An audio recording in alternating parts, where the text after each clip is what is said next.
तो hello students, आज जो है हमारी क्लास 8 का सेकंड चैप्टर जो है फ्रॉम ट्रेडिंग टू टेरिटरीज से कंटिन्यू करेंगे इसको ही। तो देखिए यहाँ पर इसमें दो पॉइंट के बारे में आज पढ़ेंगे। आज ईस्ट इंडिया कंपनी कैसे इंडिया आती है वो, और उसके बाद में ट्रेड वॉर्स के बारे में पढ़ेंगे। तो फर्स्ट पॉइंट जो है वो है east India company comes east. तो इसमें देखिए कुछ पॉइंट्स के हिसाब से पढ़ेगा। तो देखिए सबसे पहला point, in 1600 east India company acquired the sole right to trade with the east from Queen Elizabeth I of England. Second EEIC यानी कि English East India Company open its first trading post known as factory in 1608 at Surat. तो पहले दो point में देखिए क्या बताया कि 1600 के अंदर ईस्ट इंडिया कंपनी ने क्या करी कि उनकी जो रानी थी यानी क्वीन एलिजाबेथ फर्स्ट, उससे वो एक जो सोल राइट होता है इंडिया से या ईस्ट से ट्रेड करने का वो अक्वायर्ड करती है, वो लेती है।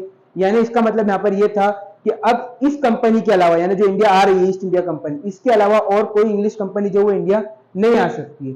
ये चीज ध्यान रखने की थी यहाँ पर। उसके अलावा अगर आप देखोगे तो सेकंड पॉइंट जो था यहाँ पर वो है यहाँ पर आपके पास में 1608 के अंदर इंग्लिश ईस्ट इंडिया कंपनी जो है वो क्या करती है यहाँ पर सूरत के अंदर जो है खुद की पहली फैक्ट्री लगाती है। कब? 1608 में, याद रखना आपको, 1608 के अंदर सूरत में। इसके बाद थर्ड पॉइंट देखिए यहाँ पर, captain W Hawkin lived at Mughal court for about 3 years 1608 to 1611। तो कैप्टन डब्ल्यू हॉकिंग जो रहते हैं वो मुगल कोर्ट के अंदर यानी मुगल दरबार के अंदर 3 साल तक रहते हैं 1608 से 1611 तक। इसके बाद में अगर आप देखते हो आगे, sir Thomas Roe was sent by English monarch James one in 1615 to secure the trading agreement with Mughal emperor Jahangir. तो देखिए इसके बाद में क्या होता है कि 1615 के अंदर जो है जेम्स मोनार्क, जो मोनार्क होता है जेम्स, ठीक है, जेम्स फर्स्ट, वो क्या करता है सर थॉमस रॉ को इंडिया भेजता है, जो क्या करता है जिसको एग्रीमेंट करना होता है किसके साथ, मुगल एम्परर जहांगीर के साथ में, और उनका जो ट्रेडिंग राइट है उसको सिक्योर करना होता है।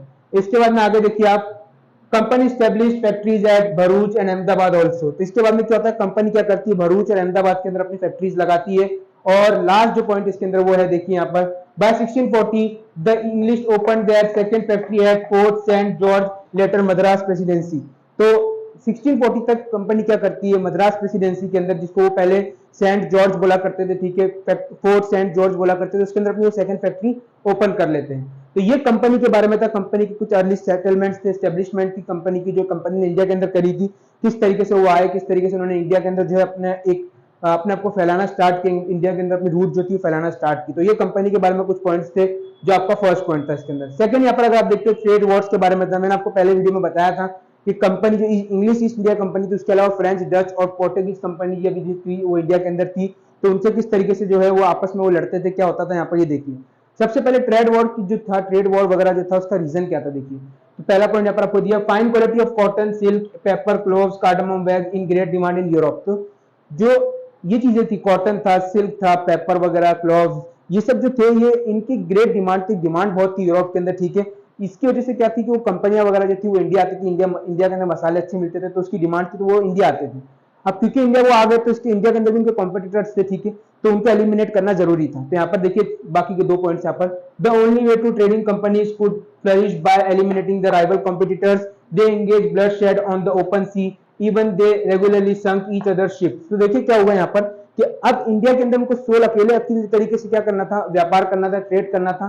तो उसका तरीका यह था कि कॉम्पिटिटर्स को हराया जाए। तो क्या करते थे कई बार कि इतनी खतरनाक तरीके से इनकी लड़ाइयां हुआ करती थी, कितने खतरनाक तरीके से वॉर लड़ा करते थे कि ओपन सी जो हुआ करता था, सी वगैरह हुआ करते थे, उसके अंदर क्या करते एक दूसरे के शिप्स को डुबा दिया करते थे। तो आपस में इनकी काफी लड़ाइयां होती थी डच, फ्रेंच, पोर्टुगीज और इंग्लिश कंपनी के बीच में।